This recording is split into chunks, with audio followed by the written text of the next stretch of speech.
kemarin kita udah milih 7 challengers di Surabaya. Hari ini kita di Jogja. Seru banget nih National Selection, episode Jogja.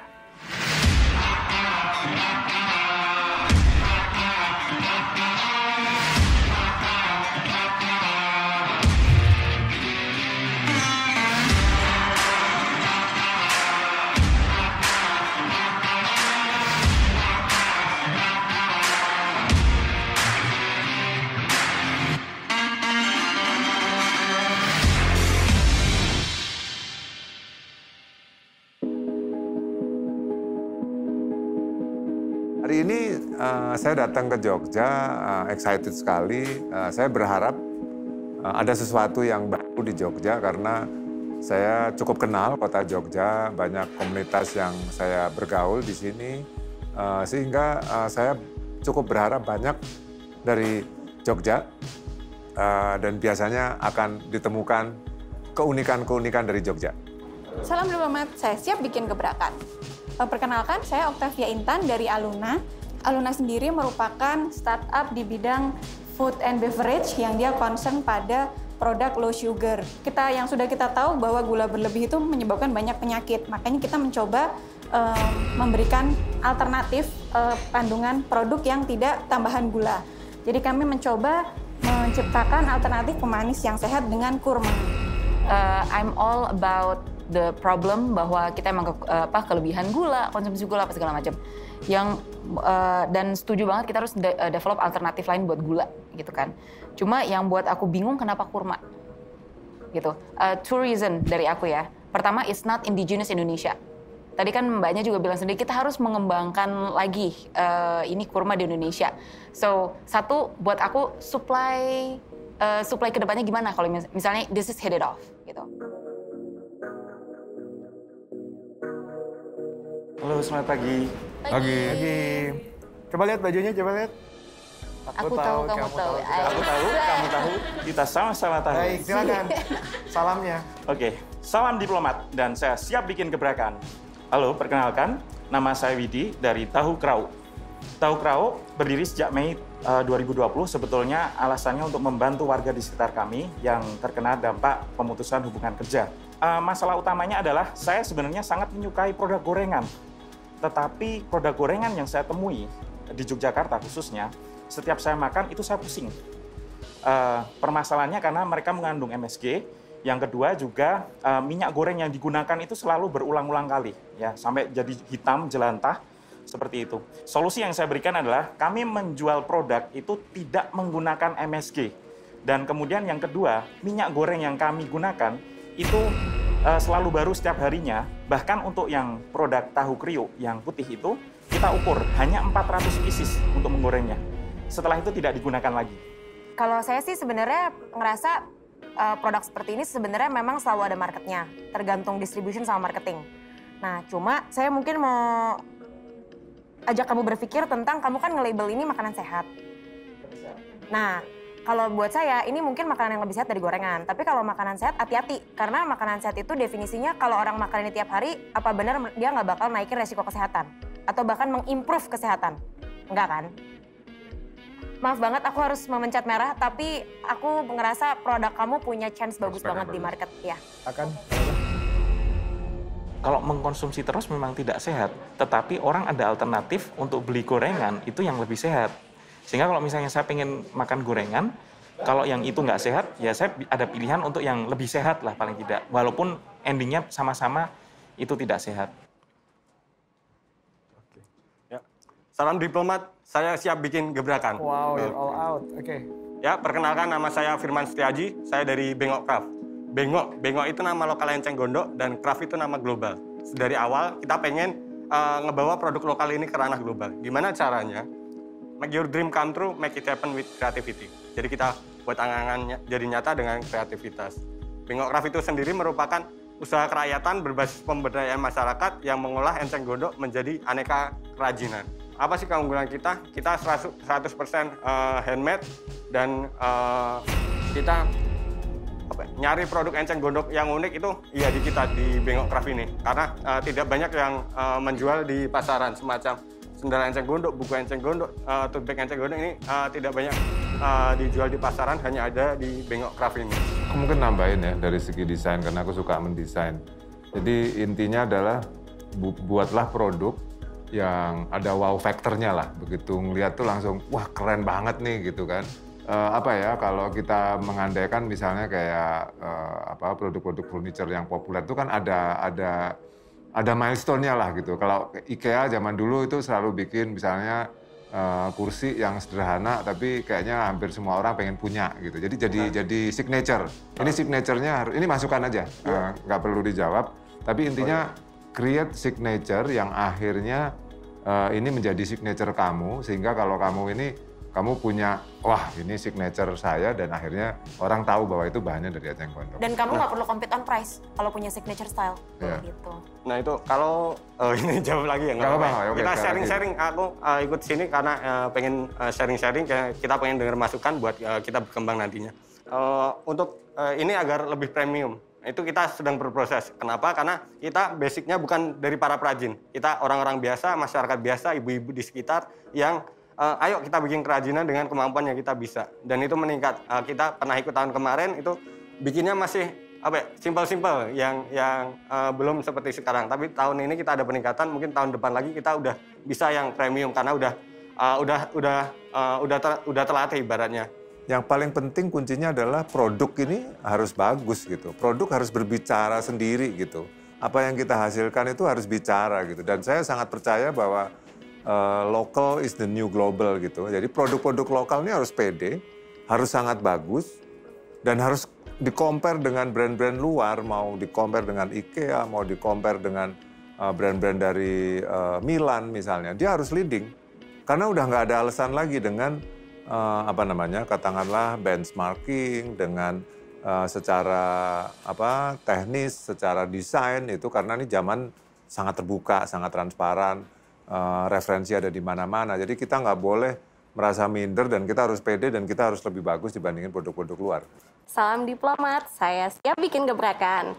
Saya Neke Putri Purwidiantari, saya founder dan CEO Moonshine. Moonshine tadi aku tuh galau, sebenarnya memang udah dari pas presentasi sih. Buat aku produknya menarik, natural gourmet syrup. Terus pas aku lihat playernya dikit banget di Indonesia, apalagi dia bener-bener ngambil bahan baku langsung dari petani. Jadi buat aku itu udah memenangkan hati banget gitu ya. Saya pilih Pak Handoko, maaf ya Mbak Helga. Tapi saya pengen tetap intan sama Mbak Helga, saya pengen banyak belajar dari Bu Green. Perasaan pas yang dia milihan Mas Handoko, sebenarnya aku udah ada feeling sih dia kayaknya bakal lebih milih Mas Handoko. Aku kebayang produknya dia tuh narasinya memang harus ada heritage local content tapi dibikin keren gitu. Dan Mas Handoko kuat banget di situ sih. Salam diplomat, saya siap bikin gebrakan. ayutaarufan.com adalah platform yang mengusung konsep ta'aruf sesuai syariat Islam dengan mengedepankan prinsip 3K, kepastian, keterukuran, dan kerahasiaan. Meskipun tadi tidak ada mentor yang menekan lampu kuning buat kami, tapi kami tidak akan putus asa karena kami meyakini apa yang kami kerjakan ini sesuatu yang baik. Salam diplomat, saya siap bikin gebrakan. Jadi pertanian, kita ada pertanian dan peternakan, itu punya kita sendiri. Selain punya kita sendiri, kita juga bermitra dengan para petani yang berada di desa. Saya melihat hari ini mungkin materi presentasinya cukup menarik decknya ya, tapi dari justru cara berpresentasinya saya ngelihat agak kurang fokus, terlalu banyak yang mau disampaikan secara umum, sehingga kami agak lost gitu, agak struggling untuk mendapatkan apa itu purpose-nya, apa itu problemnya gitu ya, dan saya rasa pelajarannya adalah memang kita sangat butuh sesuatu yang lebih fokus, sesuatu yang lebih small gitu ya, tapi impactful gitu. Halo. Selamat siang semua mentor. Salam diplomat, nama saya Aufa Sabili, saya CEO dari PT Sinergi Pangan Lestari atau SPLI, dan saya siap bikin gebrakan. Siap. Kami dari SPLI fokus memproduksi dalam skala besar minyak curah murni Tamanu, cold press unrefined, grade A. Nah, Tamanu kami ini memiliki manfaat untuk perawatan kulit dan kesehatan kulit. Dan kami jual secara B2B untuk menjadi bahan baku perusahaan kosmetik, kemudian industri kesehatan kulit, dan juga distributor minyak besar. Nah, manfaatnya itu bisa untuk merawat kulit dan melawan bakteri dan juga mengurangi waste dan emisi karbon. Lebih detail lagi, minyak Tamanu kami grade A dan sourcing dari buah Tamanu terbaik. Kemudian kami menjaga kualitas dan konsistensi, jumlahnya hingga 7.000 kg per bulan. Dan tidak hanya itu, kami memiliki misi sosial. Kami berkolaborasi dengan lebih dari 150 masyarakat desa dengan perputaran uang, pemasukan bagi mereka lebih dari 100 juta per bulannya. Dan juga kami mengurangi waste, emisi karbon dan juga zero waste. Ampas ini kami jual untuk makanan ternak. Nah, model bisnisnya kami mendapatkan revenue dari penjualan minyak 1 hingga 4.000 kg. Harganya range-nya 350.000 hingga 150.000 berdasarkan jumlah pembelian. Dan contribution margin-nya saja 70%. Dan juga waste-nya kami jual 2.600 rupiah per kilogram. Challenge dari aku ya, terlepas kamu kepilih atau enggak, dipikirin deh gimana cara kamu bisa marketing dan meyakinkan B2B partner klien kamu untuk menjadikan Tamanu Oil the next argan oil gitu. Pertama terkait kandungannya. Itu sama sebenarnya dengan argan oil. Karena kandungan asam lemak, oleic, linoleic itu sama untuk perawatan kulit. Kemudian terkait cerita bagaimana kita bisa menghasilkan suatu minyak seperti ini. Aku sebenarnya convince banget sih menurut aku punya banyak. Gue boleh pindah nggak sih? Oh ya gue matiin, lalu gue. Saya jadi juga yang mau. kamu relevan. Enggak boleh. Enggak. No, please no. Udah trauma Mas Handoko kemarin dipilah. Tolong lo Mas, kok lu gitu sih sama gue sih. Kalau dari Supernova itu aku itu bisa bikin stage scaling up plan. Termasuk dari internal perusahaanmu, ekosistem di luarnya. Jadi yang tadi Helga bilang bantuin bikin cerita itu nggak cuma dari dalam perusahaan kamu sendiri, tapi juga dari ekosistemnya, dari packaging. Aku punya partner R&D juga yang bisa bantu kamu untuk explore sebenarnya ini sebenarnya buat kemana lagi selain bisnis itu. Lebih banyak aktor di ekosistemnya situ, so I can help you with that. Jadi pilihan aku hari ini tuh cukup menarik dan aku juga nggak gampang pilihannya karena ternyata harus bersaing dengan mentor-mentor lain. Oh my god. Tapi essentially apa yang aku tawarin untuk challengers dari background aku yang bisa aku kasih sebagai mentor tuh sebenarnya kepedulian aku untuk actually develop ekosistem. Jadi nggak cuma kamu aja ibaratnya yang kena tangan-tangannya, tapi juga yang aku lihat juga ekosistem sekitar challengers semua yang bisa mendukung challengers untuk scaling up gitu.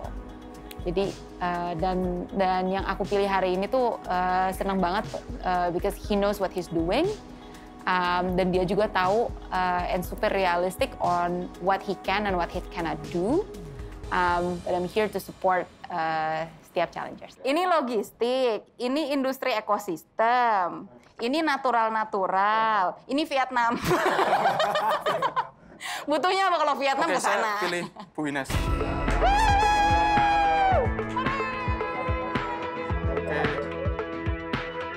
Tadi ketika presentasi, awalnya sesuai dengan rencana dan sesuai dengan latihan, namun menuju pertengahan ada 3 juri yang memberi X, tinggal Bu Helga. Namun saya masih melanjutkan penjelasan, kemudian di akhir ketika sesi tanya-jawab diberi challenge oleh Bu Helga untuk menjelaskan bagaimana Tamanu bisa semahal dan setingkat argan oil brandingnya. Saya jelaskan langkah dan ide kami untuk membawa Indonesia ini menjadi salah satu supplier Tamanu dan bagaimana branding Tamanu setara dengan argan oil atau lebih tinggi. Pada akhirnya Bu Ines memberikan X yang kuning, join dengan Bu Helga, dan akhirnya diskusilah siapa yang mentor yang akan lebih tepat untuk saat ini. Dan karena Bu Ines ini bisa membantu dalam membangun ekosistem builder dan men-scale SPL ini hingga bisa ke arah ekspor dan selanjutnya kami pilih Bu Ines. Oke, sampai ketemu di Jakarta ya, challengers. I'm looking forward to it. Kita lihat banyak sekali pria-pria yang insecure atau nggak pede sama dirinya. Kita pengen munculin bahwa cowok tuh bisa keren dengan dirinya sendiri. Ini kayaknya yang harus fix out adalah brandnya. Jadi brandnya benar-benar kayak menurutku ini masih flat. Instagram, saya lihat Instagramnya juga beli followers ya.